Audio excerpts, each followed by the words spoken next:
بحر مردار، جسے سالٹ سی بھی کہتے ہیں، یہ سمندر کا ایک ایسا حصہ ہے جس میں کوئی جاندار زندہ نہیں رہ سکتا، اسی لیے اسے بحر مردار کہا جاتا ہے۔ اس کے مغرب میں اسرائیل اور مشرق میں اردن واقع ہے۔ اس کا پانی حد سے زیادہ نمکین ہے اور اس کے ارد گرد کی زمین، جو کبھی دنیا کی سب سے زیادہ سرسبز و شاداب زمین تھی، بنجر اور صحرائی زمین میں تبدیل ہو چکی ہے۔ اس کی اصل وجہ یہ ہے کہ آج سے ہزاروں سال پہلے یہ جگہ قوم لوط کا مسکن تھی۔ یہ علاقہ 5 بڑے شہروں پر مشتمل تھا اور صدوم ان شہروں کا دارالحکومت اور مرکز سمجھا جاتا تھا۔ یہ علاقے نہایت سرسبز و شاداب تھے، باغات کی کثرت تھی اور لہلہاتے کھیت یہاں کے باسیوں کی ضرورت سے کہیں زیادہ تھے۔ یہاں کے رہائشی بہت فاسق و فاجر، انتہائی بد فطرت، بے حد بد کردار اور بہت سے گناہوں میں مبتلا تھے۔ وہ راہگیروں کو لوٹ لیتے، سرعام برائیاں کرنے کے عادی تھے۔ دنیا کی کوئی ایسی برائی نہیں تھی جو ان میں موجود نہ ہو، اور یہ دنیا کی سرکش اور بد اخلاق قوم تھی۔ ان سب برائیوں کے ساتھ ساتھ انہوں نے بے حیائی کا ایک نیا کام شروع کیا، جس کا تصور بھی اس سے پہلے کسی انسان نے نہیں کیا تھا۔ چونکہ قوم لوط کی بستیوں میں بہت خوشحالی تھی، تو بہت سے لوگ مہمان بن کر ان آبادیوں میں آیا کرتے۔ شہر کے لوگوں کو مہمان نوازی کرنی پڑتی، اور یہ بات ان لوگوں کو بالکل بھی پسند نہ تھی۔ ان کے خیال میں ان کی بستیوں کے پھلوں، اناج اور سبزیوں پر صرف انہی کا حق ہے۔ ان کی خواہش تھی کہ دوسری بستیوں کے لوگ ان کے علاقوں میں نہ آئیں۔ یہ لوگ مہمانوں کی آمد سے بہت تنگ آ چکے تھے، مگر انہیں مہمانوں کو روکنے کی کوئی صورت نظر نہیں آ رہی تھی۔ ایک دن بستی کے لوگ باہر سے آنے والوں کو روکنے کے طریقے پہ غور کر رہے تھے کہ ابلیس ایک بوڑھے کی شکل میں آیا اور ان لوگوں سے کہا، اگر تم ان لوگوں سے پیچھا چھڑانا چاہتے ہو تو میرے کہنے پر عمل کرو، اور جب بھی کوئی مہمان تمہاری بستی میں آئے تو تم زبردستی اس کے ساتھ بدفعلی کرو۔ دوسرے دن ابلیس خود ایک نوجوان لڑکے کے بیس میں آیا اور ان لوگوں سے بدفعلی کروائی۔ اس طرح وہ اس بدکاری میں مبتلا ہو گئے۔ وہ کھلم کھلا یہ فعل کرتے اور پھر اس پر خوش بھی ہوتے، اور اس وقت اللہ نے سیدنا لوط علیہ السلام کو نبی بنا کر اس قوم کی اصلاح کے لیے بھیجا۔ آپ علیہ السلام سیدنا ابراہیم علیہ السلام کے بھتیجے ہیں۔ سیدنا لوط علیہ السلام نے قوم کو اللہ تعالیٰ کی عبادت کرنے اور اس حرام فعل کو ترک کرنے کی دعوت دی اور سمجھایا کہ یہ برائی ہے۔ اللہ تعالیٰ کا ارشاد ہے، وَلُوطًا إِذْ قَالَ لِقَوْمِهِ أَتَأْتُونَ الْفَاحِشَةَ۔ لوط علیہ السلام نے اپنی قوم سے فرمایا، کیا تم بے حیائی کا ارتکاب کرتے ہو؟ أَإِنَّكُمْ لَتَأْتُونَ الرِّجَالَ شَهْوَةً مِّن دُونِ النِّسَاءِ۔ کیا تم اپنی نفسانی خواہش پوری کرنے کے لیے عورتوں کو چھوڑ کر مردوں کے پاس جاتے ہو؟ بل انتم قوم تجہلون، تم تو جاہل لوگ ہو۔ قوم پر لوط علیہ السلام کے وعظ کا کوئی اثر نہ ہوا۔ کسی نے بھی ان کی بات نہ مانی اور نہ ہی ان پر ایمان لایا، بلکہ وہ مزید ہٹ درمی کے ساتھ فخری انداز میں یہ کام کرنے لگے۔ انہیں سیدنا لوط علیہ السلام کا سمجھانا برا لگتا، لہٰذا انہوں نے سیدنا لوط علیہ السلام کو بستی سے نکال دینے کا ارادہ کیا اور دعوت و تبلیغ کے بدلے میں یہ جواب دیا، لَإِن لَّمْ تَنْتَهِ يَا لُوطُ لَتَكُونَنَّ مِنَ الْمُخْرَجِينَ۔ اے لوط، اگر تم باز نہ آئے تو تم ضرور شہر بدر کیے جانے والوں میں سے ہو جاؤ گے۔ سیدنا لوط علیہ السلام اس جواب پر مایوس ہونے کے بجائے قوم کو راہ راست پر لانے کی کوشش میں مصروف رہے، لیکن اس قوم نے خود ہی عذاب کا مطالبہ کر دیا اور کہنے لگے، قَالُوا ائْتِنَا بِعَذَابِ اللَّهِ إِن كُنتَ مِنَ الصَّادِقِينَ۔ اگر تم سچے ہو تو ہم پر اللہ کا عذاب لے آؤ۔ قوم کے اس مطالبے کے بعد سیدنا لوط علیہ السلام کو یقین ہو گیا کہ اب یہ راہ راست پر آنے والے نہیں، تو انہوں نے اللہ عز و جل سے دعا کی، رب انصرنی علی القوم المفسدین۔ اے میرے رب، ان فساد کرنے والی قوم کے مقابلے میں میری مدد فرما۔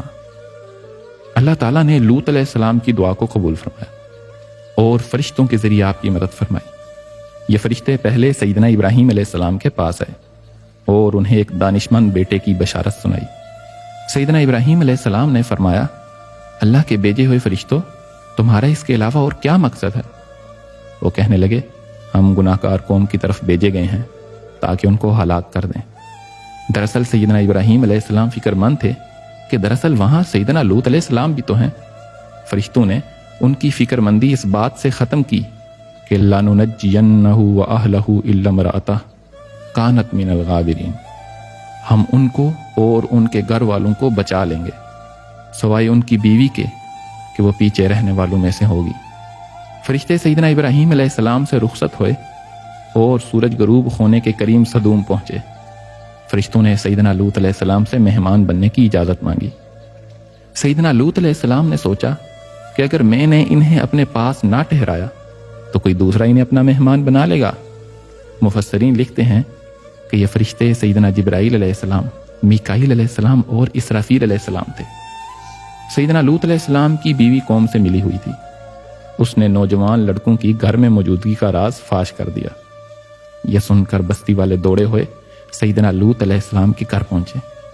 سیدنا لوط علیہ السلام نے اپنی قوم سے فرمایا یا قومی ہؤلاء بناتی ہن اطہر لکم، اے میری قوم، یہ میری قوم کی بیٹیاں ہیں، یہ تمہارے لیے پاکیزہ و حلال ہیں۔ فاتقوا اللہ ولا تخزونی فی ضیفی، اللہ سے ڈرو، مجھے میرے مہمانوں کے بارے میں رسوا نہ کرو۔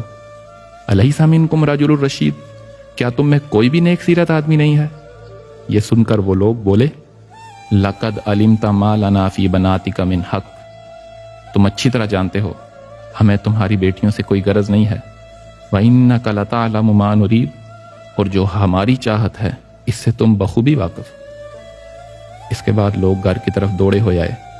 سیدنا لوط علیہ السلام نے گھر کے دروازے بند کر لیے۔ لوگوں نے گھر کا گھیراؤ کر لیا اور ان میں سے کچھ لوگ تو گھر کی دیوار پر بھی چڑھنے کی کوشش کرنے لگے۔ فرشتے یہ سب منظر دیکھ رہے تھے۔ پھر فرشتوں نے حقیقت سے پردہ اٹھاتے ہوئے فرمایا اے لوط، ہم آپ کے رب کے بھیجے ہوئے ہیں، یہ لوگ آپ تک ہرگز نہ پہنچ سکیں گے۔ آپ اپنے گھر والوں کو رات کے کسی حصے میں لے کر نکل جائیں اور کوئی بھی مڑ کر پیچھے نہ دیکھے۔ ہاں، اپنی بیوی کو ساتھ نہ لینا، یقیناً اسے بھی وہی عذاب پہنچنے والا ہے جو انہیں پہنچے گا، بے شک ان کے عذاب کا مقررہ وقت صبح کا ہے۔ سیدنا لوط علیہ السلام حقیقت جان کر مطمئن ہو گئے اور اپنے اہل خانہ کے ساتھ رات ہی کو نکل گئے۔ قوم لوط سیدنا لوط علیہ السلام کے گھر کا دروازہ توڑنے پر بضد تھی، تو سیدنا جبرائیل علیہ السلام نے اپنے پر کا ایک کونا انہیں مارا جس سے وہ اندھے ہو گئے۔ یہ خاص عذاب ان لوگوں کو پہنچا جو سیدنا لوط علیہ السلام کی طرف بدنیتی سے گئے تھے۔ صبح عام عذاب میں پوری قوم تباہ ہو گئی۔ قرآن پاک میں ارشاد ہے وَلَقَدْ رَاوَدُوهُ عَنْ ضَيْفِهِ فَطَمَسْنَا أَعْيُنَهُمْ، ان لوگوں نے لوط علیہ السلام سے ان کے مہمانوں کو چھین لینے کا ارادہ کیا تو ہم نے ان کی آنکھیں اندھی کر دیں۔ اب میرے عذاب اور ڈرانے کا مزہ چکھو۔